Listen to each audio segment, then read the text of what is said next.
রান্নাটা হচ্ছে চিংড়ি মাছ দিয়ে মোচার ঘন্ট। দেখো আমরা মোচা ভালো করে কেটে নিয়েছি কুচি কুচি করে, মোচাগুলো ভালো করে ছাড়িয়ে কেটে নিয়েছি।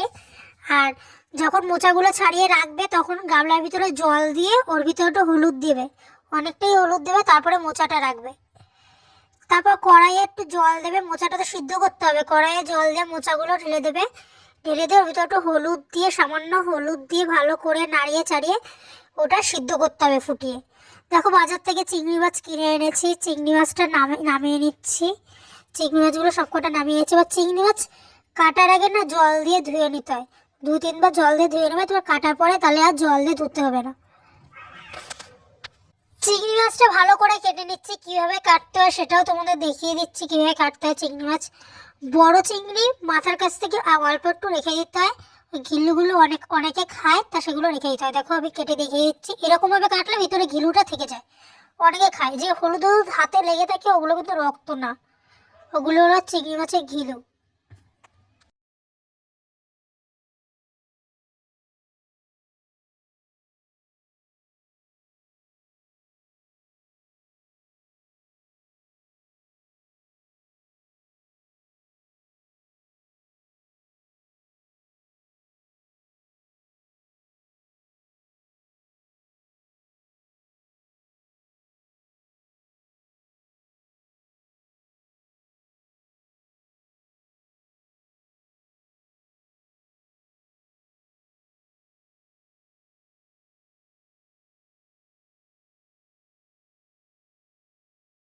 এরকম ভাবে এক এক করে সব চিংড়ি কাটা হয়ে গেছে। দেখো একটা আলু নিয়ে নিয়েছি, মোচার ভিতরে যেহেতু আলু দিতে হবে ছোট ছোট টুকরো করে, দেখো কেটে নিয়েছি। তারপর মোচাটা সিদ্ধ করেছি, দেখো এখনো সিদ্ধ হয়নি, অনেকটাই সময় লাগে মোচাটা সিদ্ধ হতে। দেখো দেখিয়ে দিচ্ছি তোমাদের, এখনো সিদ্ধ হয়নি, সিদ্ধ করতে সময় লাগে অনেকক্ষণ।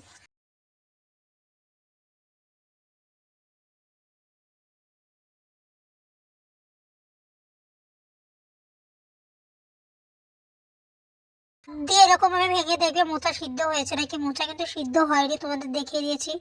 এখন সিদ্ধ হয়ে গেছে, ওই জন্য নামিয়ে নিচ্ছি। জলটা ভালো করে ছাড়িয়ে নিতে হবে। তোমাদের কাছে যদি কখন ফুটো ফুটো গাবলা থাকে তাহলে ওর ভিতরে রাখবে, তাহলে জলটা পুরো ঝরে যাবে। জলটা না ঝরলে মোচাটা রান্নাটা ভালো হবে না।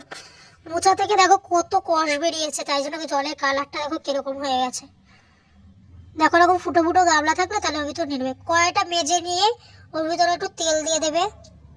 তেল দেওয়ার পরে আলুটা ভেজে নেবে, হলুদ লবণ দিয়ে আলুটা ভালো করে হালকা লাল লাল করে ভাজবে, একদম কড়া করে ভাজবে না। দেখো হলুদ লবণ দিয়ে দিচ্ছি, হলুদ লবণ দিয়ে ভালো করে ভেজে নিচ্ছি। এরকম ভাজা হয়ে গেছে, এবার নামিয়ে নেব। আর কটা টমেটো কেটে নিয়েছি, ছোট্ট একটা দুটো টমেটো কাটলে বা একটা টমেটো কাটলেই হবে, এরকমভাবে কেটে নিয়েছি। তোমরা এরকমভাবে কাটবে। আর এই মশলা আছে, লঙ্কা বাটা জিরে বাটা আছে, আর ঘরে ঘি বানিয়েছিলাম সেই ঘিটাই দেব। আর চিংড়ি মাছগুলো ভেজে নিচ্ছি, হালকা হলুদ হালকা লবণ দিয়ে ভালো করে হালকা হালকা করে ভেজে নেবো, পুরো ভাজার দরকার নেই। দেখো চিংড়ি মাছগুলো দিয়ে দিচ্ছি।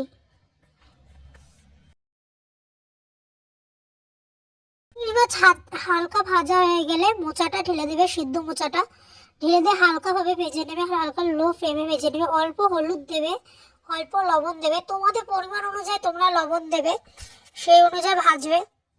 দেখো ভেজে নিচ্ছি। মোচা থেকে একটু জল বেরিয়েছে, মোচা থেকে একটু জল বেরোয়।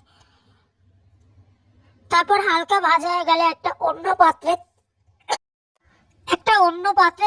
মোচাটা নামিয়ে নেবে, ভাজা হয়ে গেলে আলাদা করে নামিয়ে নেবে।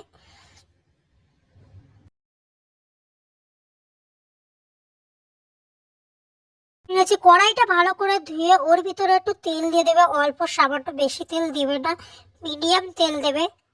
দেখো তেল দিয়েছি, তেলটা এবার গরম করতে হবে। ওর ভিতরে তেলটা গরম হয়ে গেলে জিরে দিয়ে দেবে, জিরে দিয়ে দিয়েছি। দেখো অল্প জিরে দিয়েছি, সামান্য, বেশি জিরে দিইনি আমি। এবার ওর ভিতরে জিরেটা হালকা ভাজা হয়ে গেলে টমেটোগুলো দিয়ে দেবে, টমেটোগুলো দিয়ে ভাজতে হবে। টমেটোগুলো দিয়ে দিয়েছি, এবার ভাজবো। এবার জিরে বাটা লঙ্কা জিরে যেটা বেটেছিলাম আমরা ওটা দিয়ে দেবো, মশলাটা দিয়ে ভালো করে কষাতে হবে। আর কালারের জন্য একটু লঙ্কার গুঁড়ো দিয়ে দেবে, একটু ঝালের জন্য, একটু কালারের জন্য লঙ্কার গুঁড়ো দিয়ে দিয়েছি। এবার মশলাটা দেখো কষে গেলে তখন আলুগুলো দিয়ে দেবে, আলুগুলো কষাতে হবে। মশলাটা যখন কষিয়ে যাবে, লেগে লেগে যাবে, তখন হবে কষানো হয়ে গেছে। তারপর আলুগুলো দিয়ে ভালো করে কষিয়ে নিতে হবে। আলুগুলো দিয়ে দিয়েছি, এবার কষাবো। পরিমাণ মতো লবণ হলুদ কিন্তু দেবেই, সব কিছুতেও লবণ হলুদ লাগে, তোমরা টেস্ট করে দেখে নেবে যে লবণ হলুদ বেশি হয়েছে কি হয়নি।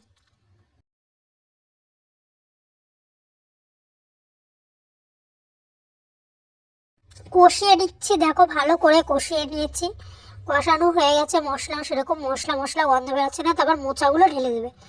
হয়ে গেলে, কষানো হয়ে গেলে মোচাগুলো ঢেলে দেবে। মোচাগুলো ঢেলে দিয়ে ভালো করে কষাতে হবে।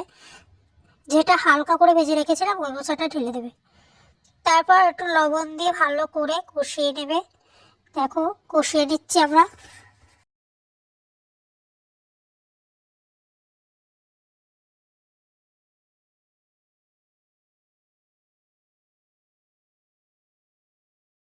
একটু ভাজা হয়ে গেলে, কষে গেলে হালকা করে জল দেবে, বেশি জল দেবে না, একদম হালকা, যাতে আলুটা একটু সিদ্ধ হয় আর মোচাগুলো একটু আঠা আঠা ভাব ভাব হয়। মানে এগুলো অনেকে মজে যাওয়া বলে, মজে গেলে মোচা খেতে ভালো লাগে। দেখো ভালো করে কষিয়ে নিচ্ছি, জলটা পুরো টেনে যাবে, জলটা এক ফোঁটাও থাকবে না একদম। দেখো দেখছিলাম আলু সিদ্ধ হয়েছে নাকি, আলুটা ভালো সিদ্ধ হয়ে গেছে। এই দেখো। তারপর একটু গুঁড়ো গরম মশলা দিয়ে আর একটু কষাতে হবে, 5-10 মিনিট কষিয়ে নিতে হবে গুঁড়ো গরম মশলা দিয়ে।